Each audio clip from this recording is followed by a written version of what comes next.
안녕하세요. 김태현 목사입니다. 한 주간 동안 잘 지내셨죠? 오늘은 레위기 두 번째 시간 5대 제사의 특징에 대해서 이야기 나누어 보려고 합니다. 제사법 하면 먼저 생각나는 게 무엇일까요? 좀 부정적인 생각이 머리를 스쳐 지나가는데요. 우상숭배 아니면 조상숭배, 유교 제사와 관련돼서 부정적인 이미지들이 많이 지나갈 것입니다. 하지만 우리가 이렇게 생각하는 제사에 대한 또한 제의에 대한 부정적인 시각과 달리 사실 역사적으로 보면 한 사회가 가장 중요하게 생각하는 그 가치를 어디다가 기록해 놓고 어디다가 담아 놓냐면 책이라는 매체로 담아 놓는 경우가 있고, 그리고 또 많은 경우에 많은 문화권에서 제의, 제사의 방법으로 담아 놓는 경우가 많습니다. 중요한 가치이기에 그것이 대대손손 전수되어야 되기 때문에 보통은 제사의 법 그리고 제의법을 통하여서 이것을 후대에 전수시키고 이 가치를 지켜달라고 생각한 것이죠. 그래서 라코스 동굴에 있는 벽화나 혹은 피라미드, 그리고 파르테논 신전, 우리나라의 종묘까지 모든 것이 제의와 관련되어 있는, 제의에 관련되어 있는 건물들과 그리고 또 문화유산입니다. 그런 것처럼 사람들은 이렇게 중요한 것을 담아내는 그릇으로 제의, 제사라는 것을 사용했는데요. 하나님께서는 사람들에게 또 이스라엘 백성에게 제사를 가르쳐 주시면서 하나님을 만나는 방법, 또 하나님께서 어떠한 분이신지를 이 제의법을 통하여서, 제사법을 통하여서 알려주셨습니다. 사람이 중요한 것을 담는데도 이 제의법이 사용되는데, 하나님께서 가르쳐 주신 생명의 원리, 그리고 또한 창조의 원리, 그리고 하나님의 구속의 원리를 담아놓는데 이 제의만한 것, 제사만한 것이 없었다라는 것이죠. 현대인들이 생각하기에 옛날 것, 낡은 것, 그리고 미신적인 것이라고 생각하지만, 물론 겉표면은 그렇게 보입니다. 하지만 그 안에는 엄청난 하나님의 은혜가 숨겨져 있다는 것을 기억할 때 우리가 제사법을 공부하는 이유가 충분하다라고 생각이 됩니다. 오늘 공부는 아름다울 미자라는 한자를 이야기하면서 시작하고 싶은데요. 이 한자 안에는 제사의 모습이 아주 잘 담겨 있는, 제사와 연결되어 있는 한자입니다. 이 한자를 연구하는 사람들에 의하면 아름다울 미자다라는 것은 이 양양자와 그리고 큰 대자가 합쳐진 글자이다라고 합니다. 그래서 풍성하고 살찐 양이 아름답다, 또 가치 있다 라고 표현한 것이죠. 한데 그 한자를 더 연구하고 고대 한자를 연구하는 사람은 이것이 처음부터 큰 대자가 아니었다라고 주장합니다. 오히려 양자와 이 불화자가 함께 모여서 이 아름다울 미라는 단어를 만들었다라는 것이죠.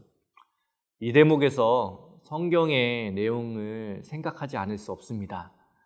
성경에서 이 제단 위에 바쳐진 어린 양, 그것이 가장 숭고하고 가장 가치 있고 또한 가장 아름다운 모습이라는 것을 문화도 다르고 시간도 다른 중국에서도 한자를 통해서 표현한 것처럼 성경에서도 가장 아름다운 것, 가장 가치 있는 것, 그것이 무엇입니까?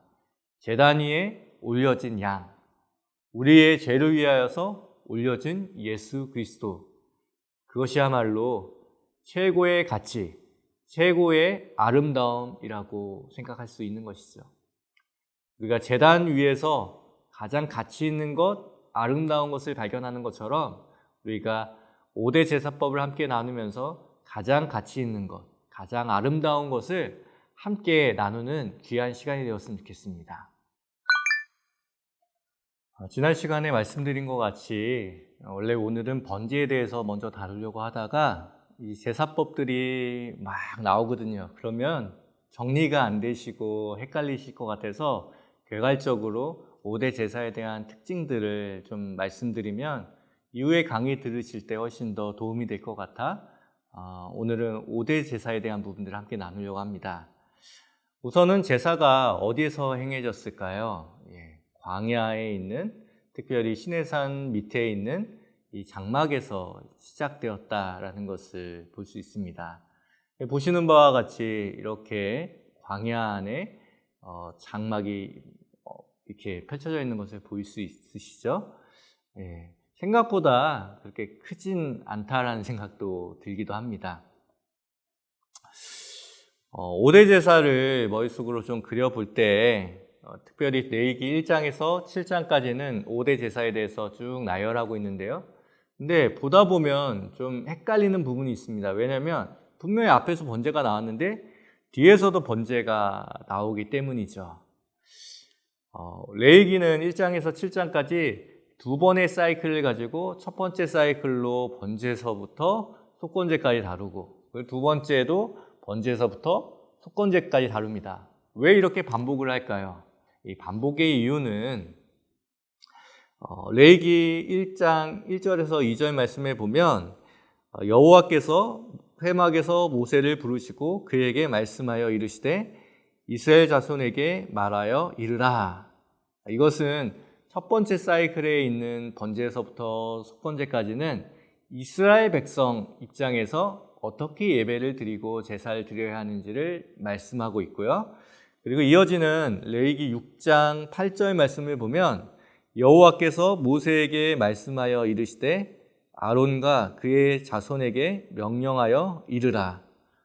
딱 알 수 있죠. 여기서 보면 제사장들에게 이 번제에서부터 그리고 속건제까지 어떻게 드려야 하는지 이 대상이 다른 것입니다. 관점이 다른 것이죠.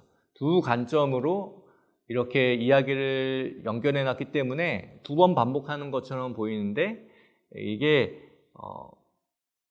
앞에는 백성들, 뒤에는 제사장들 이렇게 제사에 대해서 알려주는 것이기 때문에 왜 앞에 나왔던 거 또 나와 그렇게 생각하지 마시고 앞에는 백성들에게 이야기한 것이구나, 뒤에는 제사장에게 이야기한 것이구나, 결국에는 번제부터 속건제까지 그냥 하나를 이야기하려고 하시는 거구나 라고 생각하시면 1장에서 7장까지 헷갈리지 않고 순차적으로 이렇게 이해가 될 수 있구나 생각이 들 것입니다. 제사법의 이름을 통해서 우리가 제사법의 특징들이 무엇인지, 어떠한 예배인지 그 정체성을 좀 살펴보기 원하는데요. 5대 제사가 어떤 제사가 있습니까? 첫 번째는 번제, 두 번째는 소제, 세 번째는 화목제, 네 번째는 속죄제, 다섯 번째는 속건제, 이렇게 5가지 제사가 있는데요. 이 제사법에는 히브리식 이름이 있습니다.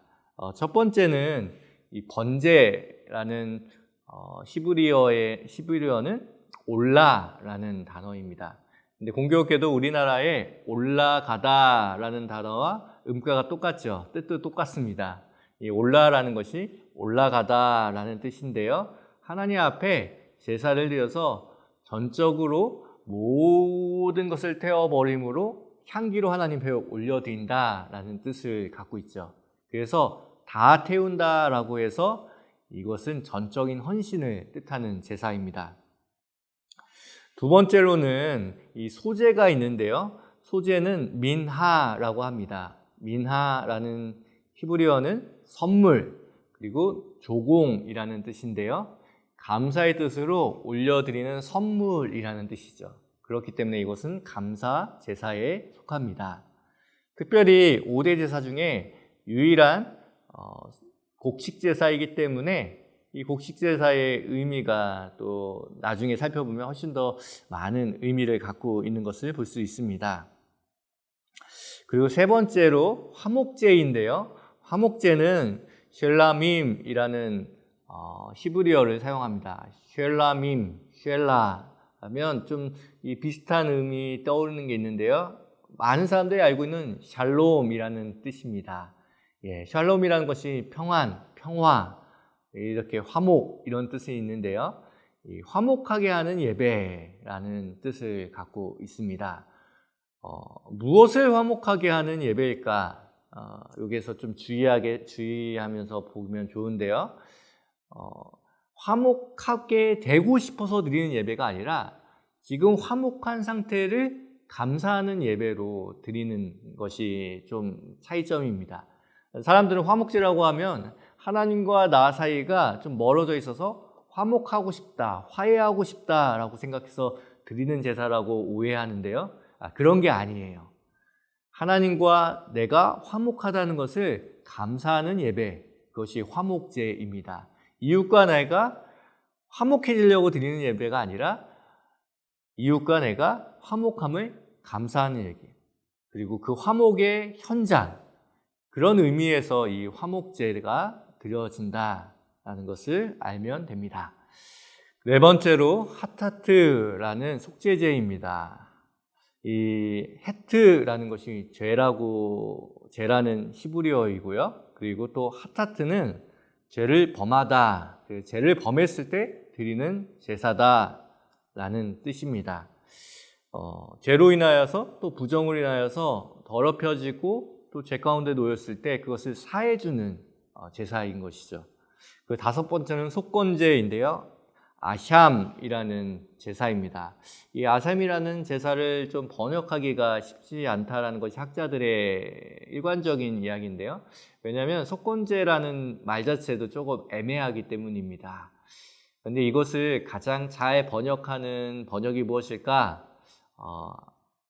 제일 이것을 잘 드러내는 것은 배상을 하는, 누군가에게 피해를 입혔을 때 그것을 배상하는 예배다라는 것에서 이 속건제를 표현하는 게 가장 정확한 표현일 것 같습니다. 특별히 앞에 나와 있는 세 가지 제사, 이 번제, 그리고 소제, 화목제는 드려도 되고 드리지 않아도 된다, 그런 의미에서 자원해서 드리는 것, 내가 드리고 싶은 그 마음이 우러나왔을 때 드리는 제사가 이 세 가지 제사, 그 자원제라고 얘기하고요. 그리고 속건제, 속죄제, 이 두 가지는 반드시 드려야 하는, 죄를 범했을 때, 그 누군가에게 피해를 끼쳤을 때 반드시 드려야 하기 때문에 의무 제사라고 이야기합니다. 그래서 앞에 나와 있는 것은 자원제, 그리고 뒤에 나오는 것은 의무제, 이렇게 해서 이 다섯 가지 제사가 함께 연결되는 것이죠.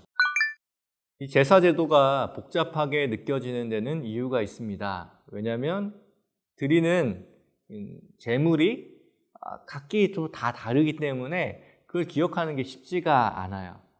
그렇기 때문에 이번 시간에 좋은 기회가 됐다 생각하시고 한번 여러분들이 어떠한 제물을 드려야 하는지 한번 정리해보는 시간으로 가지면 좋겠습니다. 근데 희생 제물은 아무거나 드릴 수 없습니다. 몇 가지 조건이 있는데요. 그 조건 중에 첫 번째는 가축이어야 한다라는 것을 기억하시기 바랍니다. 가축이 무엇입니까? 인간과 함께 동고동락하고 같이 사는 동물을 말하죠. 예, 가축이 많을 것처럼 보이지만 사실 많지 않습니다. 인류가 가축으로 삼는 동물이 그렇게 많지 않죠. 특별히 이스라엘 백성에게 가축된, 길들여진 이 동물을 가축이라고 성경은 표현하는데요. 특별히 가축이란 굽이 갈라지고 책임질을 하는 정결한 짐승이어야지만 이 가축 중에서도 그런 가축만 사용할 수 있습니다. 돼지 같은 건 안 되겠죠. 낙타 같은 것도 되지 않습니다. 그래서 소, 양, 염소, 그리고 이스라엘 백성들은 비둘기를 집에서 키웠다고 해요. 우리가 닭 키우는 것처럼 그렇게 키웠다고 해서 비둘기까지 포함됩니다. 산에서 잡은 들소나 그 양이지만 사냥, 이런 것들은 제사를 드릴 수 없습니다. 왜냐하면 가축이 아니기 때문에 내가 정성스럽게 키워낸 길들이고 양육한 가축이 아니기 때문에 드릴 수 없습니다. 두 번째는 흠이 없어야 합니다. 흠이 없다는 것은 신체적인 결함이 없다라는 의미인데요. 가축 중에서도 가장 좋은 것을 신중하게 키우고 골라서 하나님 앞에 드려야 한다. 흠이 없어야 한다라는 것이죠. 다리가 부러졌거나 가죽에 흠집이 있거나 병든 것은 제물로 드릴 수 없습니다. 말라기서에 보면 그런 제물을 하나님께 가져왔을 때 하나님께서 그러한 제사는 받지 않으시겠다라고 말씀하셨죠. 하나님께서는 흠 없는 가축을 받으시겠다 말씀하셨습니다. 그 세 번째는 보통은 수컷을 많이 드립니다. 암컷을 드리는 경우도 있지만 5대 제사를 통틀어 보면 수컷을 드리는 빈도가 한 7, 80%로 훨씬 더 많습니다. 왜냐하면 수컷이라는 것이 제사적인 가치가 있기 때문이죠. 물론 이것이 오늘날의 여자와 남자에 대한 그런 이렇게 성평등과 성차별에 대한 이야기들을 이야기하는 것은 아닙니다. 오늘날에 이렇게 수컷이 훨씬 더 뛰어나고 암컷이 더욱더 열등하다, 이러한 사고를 이런 본문을 통해서 유추해낼 수는 없죠. 왜냐하면 그 시대의 정황상 수컷을 더 우선시했다라는 것은 있지만 실제로 그것을 더 오늘 사회에서 문자적으로 해석할 수는 없습니다. 오히려 그런 부분보다 이 암컷이 시장성에 있어서 시장에서 훨씬 더 가치 있었다라는 것을 좀 생각해 보시면 좋을 것 같아요. 왜냐하면 암컷은 우유도 생산할 수 있고요. 그리고 또 새끼도 낳을 수 있고, 그리고 실제로 고기 같은 경우에도 육즙이 훨씬 더 좋다라고 합니다. 육질이. 그렇기 때문에 만약 시장에서 암컷과 수컷이 같이 팔리면 암컷이 훨씬 더 비싸게 팔리고 그리고 훨씬 더 빠르게 팔려 나갑니다. 수컷은 사실 암컷에 비해서 사람에게 그렇게 많이 유용하진 않죠. 그런데 하나님께서는 이 시장의 가치가 아니라 제2의 가치로 이 수컷을 하나님 앞에 드려라 라고 말했다는 그 점을 기억하시면서 세상 사람들이 보기에는 훨씬 더 유용하고 훨씬 더 가치 있는 것이 있을 수 있지만 하나님께서는 제사, 그리고 하나님께서 의미를 부여하신 것, 그거 안에 훨씬 더 그것을 우선시한다라는 의미로 해석하시면 좋을 것 같습니다. 물론 이 가부장 제도나 남녀 차별에 대한 부분들은 성경 곳곳에 좀 묻어납니다. 왜냐하면 그 시대의 정황이 그랬기 때문에 그렇죠. 하나님께서는 남자와 여자를 평등하게 창조하셨다는 것을 기억하시면서 그것은 그 시대의 정황이었을 뿐이다 라는 것을 한번 생각하시면서 성경을 보면 성경 안에 남자는 뛰어나고 여자는 좀 열등하다, 여자가 먼저 범죄하고 남자가 그 이후에 범죄했기 때문에 죄의 원인은 여자다, 이런 해석들은 사실 바른 성경 해석이 아닙니다. 하나님께서는 남자와 여자를 창조하셨고 하나님께서는 특별히 수컷을 명령하여서, 어쩌면 그것은 하나님께서 백성들에 대한 배려일 수도 있죠. 그래서 수컷에 의미를 두시면서 수컷을 드려라, 그 수컷을 제사 중에서 많은 부분 수컷을 명령하신 이유는 어쩌면 사람들의 형편을 헤아리시는 하나님의 친절과 배려라고 볼 수 있습니다. 그러면 어떤 제사에 어떠한 제물들을 드렸는지 좀 살펴볼까요? 먼저 번제의 경우에는 소를 드릴 수 있고 양을 드릴 수 있고 염소를 드릴 수 있고 비둘기도 드릴 수 있습니다.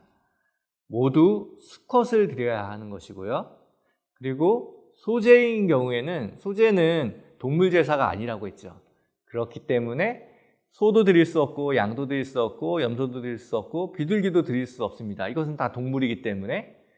그러나 곡식을 드릴 수 있습니다. 보통 곡식을 드릴 때는 이스라엘 백성의 주 식량이었던 보리나 많은 경우에는 밀을 이렇게 하나님 앞에 고운 가루로 드렸다라는 것입니다.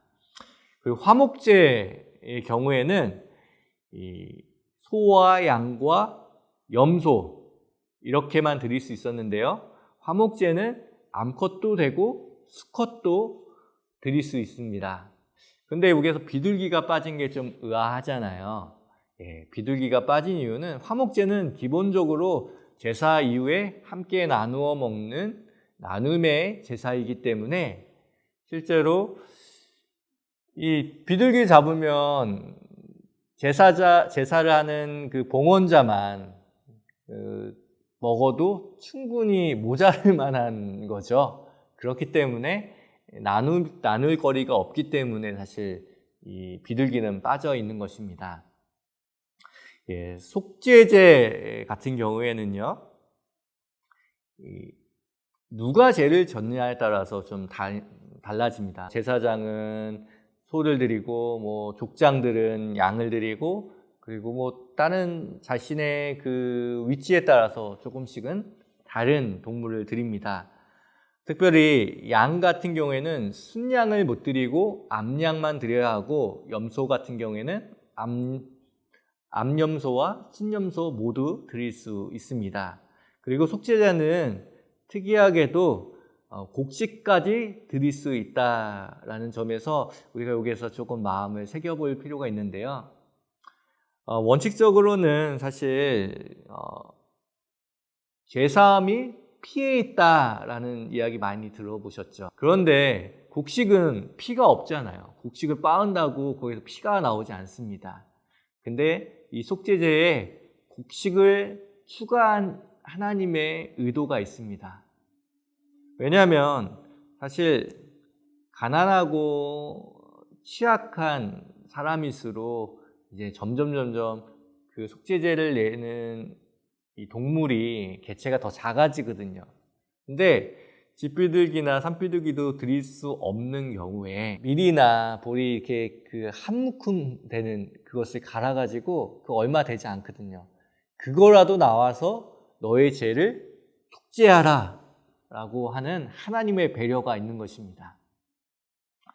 그 힘에 미치지 못하면 이 고운 가루라도 곡식이라도 가져와서 너의 죄를 반드시 죄사함 받아라 라고 주님께서 우리를 배려해 주시는 것이죠.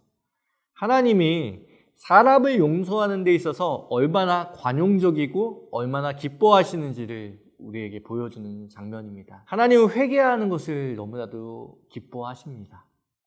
그렇기에 우리에게 이 곡식 제사라도 네가 정 힘이 없다면, 정 재정이 없다면, 정 드릴 재물이 없다면 이 고운 가루, 이 곡식으로도 너희 죄를 사해 주겠다.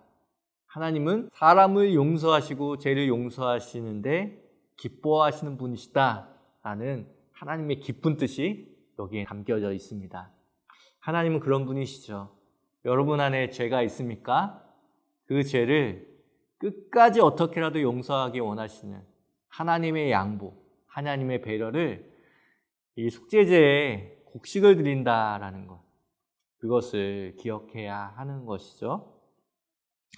그리고 마지막 살펴볼 것이 속건제인데요. 속건제는 양 중에 수컷 양만 가능합니다.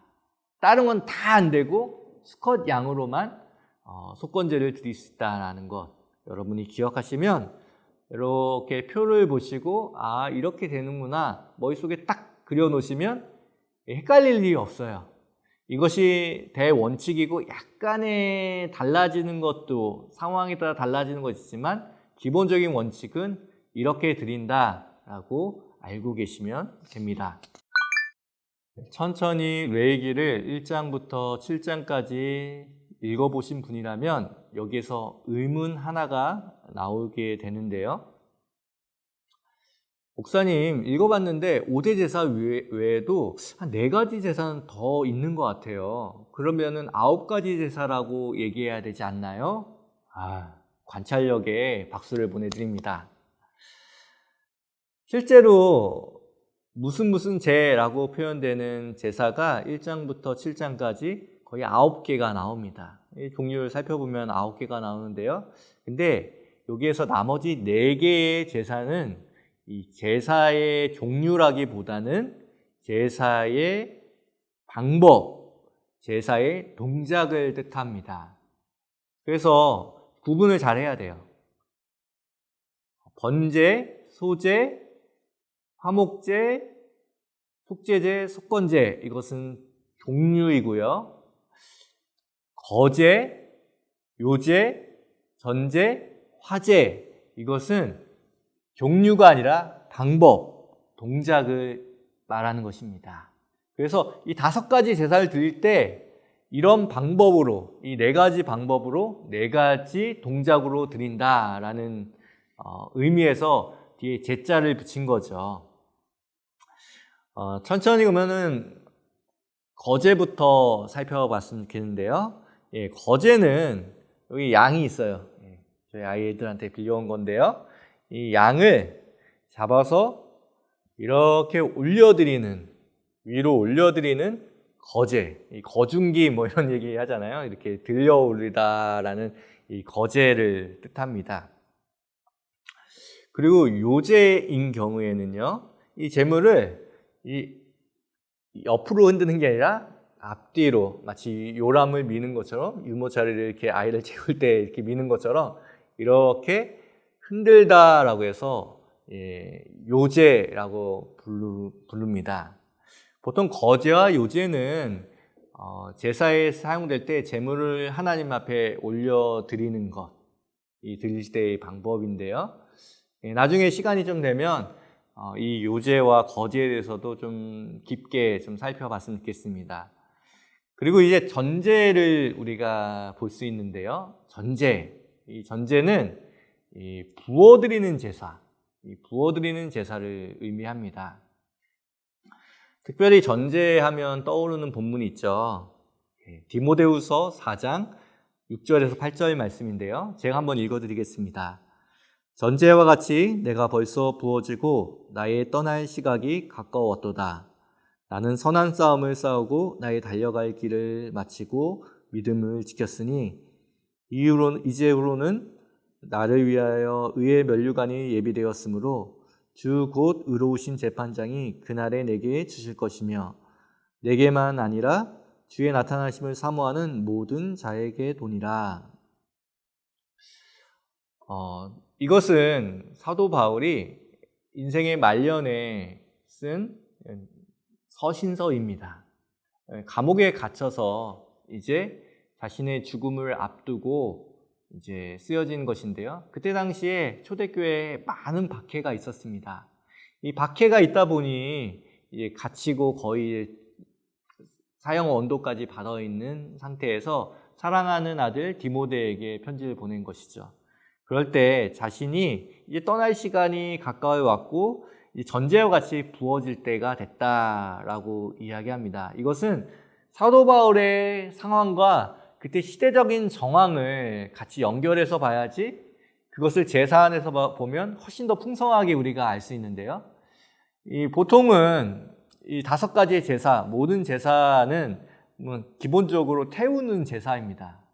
그러지 않은 경우도 있지만 실제로는 거의 태우는 제사인데 사실 이 양이나 가축을 잡거나 그러면 거기에 수분이 많기 때문에 육즙이라고 말하는 수분이 많기 때문에 잘 타지 않아요. 활활 막 숯불을 막 만들어내도 잘 타지 않아요. 끝까지 태우는 경우가 어렵습니다. 특별히 번제 같은 경우에는 다 태워야 하는데 혹시라도 다 타지 않으면 큰일인 것이죠. 그렇기 때문에 처음에 딱 올려놨을 때는 좀 탑니다. 근데 기름기가 다 날아가고 다 타고 나면 이제 나머지 이 재물들이 잘 안 타게 되거든요. 그럴 때 이 기름이나 포도주를 그 재물에다가 붓습니다. 그러면 이 기름이 불과 만나면 이제 계속 타오르죠. 그런 것처럼 사도 바울은 자신의 상황과 로마의 박해 시대를 연결하면서 초대교회가 성령의 불로 활활 타올랐는데 이제 자신도 죽을 때가 다 됐고, 그리고 교회도 그 박해로 인해서 자꾸만 꺼져가는 그것을 안타까워했던 사도 바울이 이 디모데에게 이렇게 얘기하는 것이죠. 이제 내가 나의 시간이 거의 끝난 것 같으니 이제 내가 전제와 같이 꺼져가는 교회, 성령의 불이 꺼져가는 이 초대교회, 박해로 인해서 자꾸만 꺼져가고 위태한 초대교회에게 내가 기름이 되어서, 포도주가 되어서 그 교회에 부어지겠다. 그렇게 부어지고 나면 어떻게 되겠습니까? 다 타진 않을 것 같은, 하나님 앞에 다 드려지지 못할 것 같고 그냥 중간에 타다 말아버릴 것 같았던 그 재물이었던 초대교회가 이제 다시 이 바울의 전제와 같은 쏟아짐으로 인하여서 활활 불타오르게 된 것이죠. 실제로도 결과적으로 사도 바울의 순교 이후에 더 많은 사람들이 순교에 동참하게 됐고, 그리고 오늘날 우리에게 복음이 전해진 이유는 이 사도 바울의 전제와 같은 희생, 초대교회에 사도 바울을 본받아서 자신의 삶을 다 쏟아내고 부어주었던 초대교회의 교인들의 그 아름다운 헌신이 여기 남아있는 것이죠. 그냥 자기 희생, 그냥 부어진다라는 의미가, 그냥 끝났다라는 의미가 아니라 꺼져가는 초대교회를 살려내는 아름다운 제사가 이 전제로 비유되었다. 그런 의미로 받아들이시면 훨씬 더 성경이 다각적으로 보일 수 있습니다. 마지막으로 화재를 살펴볼 텐데요. 화재는 말 그대로 불화자를 사용하여서 불로 태운다라는 뜻을 갖고 있습니다. 그래서 불을 태워서 향기와 냄새를 하나님께 올려드린다라는 제사법인데요. 이 화재는 신약 성경의 고린도 후서에도 이 화재의 모습을 통해서 편지를 쓰고 있는 이 바울의 모습을 볼 수 있습니다. 제가 고린도후서 2장 14절에서 15절 말씀을 읽어드릴 텐데요. 항상 우리를 그리스도 안에서 이기게 하시고 우리로 말미암아 각처에서 그리스도를 아는 냄새를 나타내시는 하나님께 감사하노라. 우리는 구원받는 자들에게나 망하는 자들에게나 하나님 앞에서 그리스도의 향기니 향기로운 냄새, 그리스도의 향기라. 향기로운 냄새라는 표현이 쓰이죠. 그리스도의 향기라. 하나님 앞에 온전히 바쳐진 사람, 온전히 그 불에 삶을 맡긴 사람에게는 향기로운 냄새가 난다라는 표현을 이 화제의 모습을 통해서 바울이 우리에게 이야기해주고 있습니다. 하나님 앞에 모든 것을 드린 사람, 모든 것을 태워드린 사람에게는 그리스도의 향기. 왜냐하면 그리스도 그분께서 그런 삶을 사셨기 때문에, 모든 것을 다 태워드리는 삶을 사셨기 때문에 그리스도의 향기가 그 모든 믿는 자들에게 다 난다. 그것을 하나님 받으신다. 또 기뻐하신다라는 뜻을 갖고 있죠. 화제를 아니까는 조금 더 내용이 풍성하게 보이죠. 예수 그리스도의 삶은 태어남부터 십자가에 달려 돌아가시는 그 순간까지 하나님의 성령의 불에 불이 가득했던 삶이고 하나님의 뜻에 온전히 모든 것을 태워드리는 삶이었다라는 의미에서 하나님이 가장 기뻐하시고 향기롭게 여기시는 냄새였다, 향기였다. 그런 의미에서 우리도 그런 삶을 살아가야 하고 바울은 그런 삶이 그리스도인들의 가운데 냄새로, 향기로 나타나야 한다라고 말씀하고 있습니다. 그런데 이것이 향기로운 냄새여야지 역한 냄새가 되면 안 됩니다. 역한 냄새는 언제 날까요? 그것이 잘 타지 않을 때, 그리고 불순물이 첨가됐을 때 역한 냄새가 나는데요.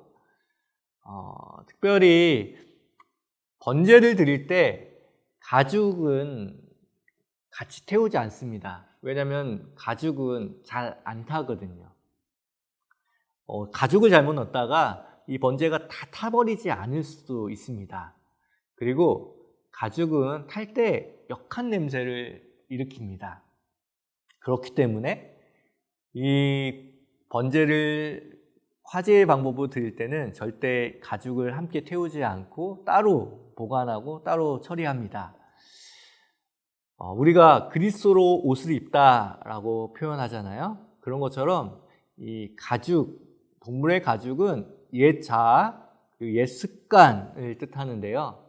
우리가 하나님 앞에 예배 드릴 때 예배에 실패하거나 하나님 앞에 향기로운 또 모범이 되는 아름다운 덕이 되는 삶을 살지 못하는 이유는 옛 자아로 예배하려고 할 때, 옛 습관으로 예배하려고 할 때, 그럴 때 우리의 삶에 힘을 잃게 되고 하나님께서 기뻐하신 냄새가 아니라 역한 냄새, 오염된 냄새, 그것을 풍기는 예배받게 되지 못하는 것이죠. 하나님은 그리스도로 옷을 입으라. 그리고 그 옷을 가지고 하나님 앞에 예배하라 말씀하십니다.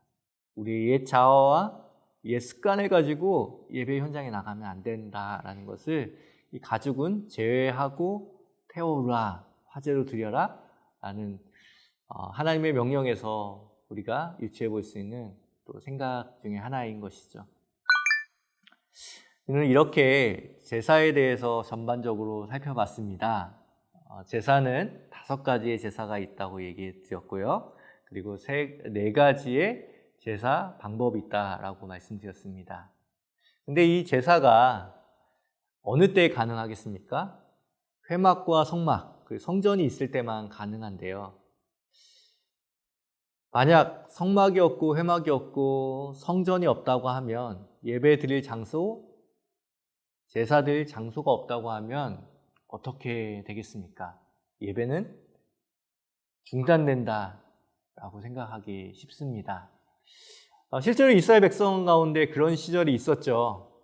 바벨론의 포로로 끌려갔을 때 그들에게는 지성소도 없고 성막도 없고 성전도 없었습니다. 그렇기 때문에 당연히 예배할 수 없었겠죠.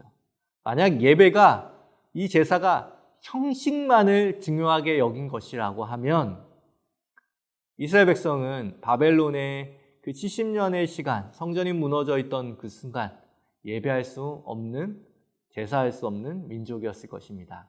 그런데 그 바벨론 낯선 그 땅에서 하나님 앞에 화제로 또 번제로 자신의 삶을 드렸던 사람들이 기록되어 있죠. 여러분이 잘 알고 있는 다니엘서를 보면 사드락, 메삭, 아벳느고가 왕의 명령, 하나님이 아닌 왕에게 절하라고 하는 그 명령을 어김으로 인해서 이 풀무불에 던져집니다. 풀무불 중에서도 7배나 훨씬 더 뜨거운 풀무불에 던져지게 되는데요. 이때 풀무불에 불살라지는 그 3명의 친구, 그들은 그리 아니하시더라도 하나님 앞에 그 믿음을 지키기 위해서 그 풀무 가운데 들어갑니다.